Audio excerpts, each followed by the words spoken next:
বাবাকে চিনতে সময় লাগে ৭ বছর। যখন আমার বয়স ৪, আমার বাবা মহান।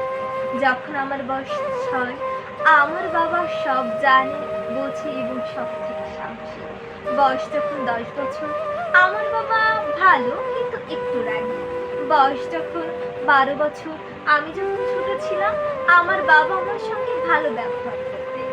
বয়স যখন ১৬ বছর, আমার বাবা খুবই ব্যাকডেটেড, নতুন কিছুই বোঝে না।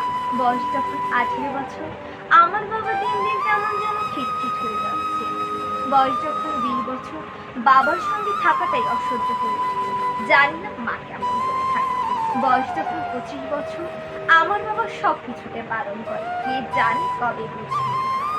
বয়স যখন ৩০ বছর, আমার ছোট ছেলেটাকে সামলানোই মুশকিল হয়ে পড়েছে। আর আমরা ওই বয়সে আমাদের বাবাকে কতটাই গুরুত্ব দিতাম। বয়স যখন ৪০ বছর, আমার বাবা আমাদের কত শাসনে মানুষ করেছে। আর এখন এই বাচ্চাটা কোনো কথাই শোনে না। বয়স যখন ৫০ বছর, আমি তো আশ্চর্য হই। আমার বাবা আমাদের কত কষ্ট করে মানুষ করেছে। আর আজকালকার বাচ্চারা তো কোনো কথাই শোনে না।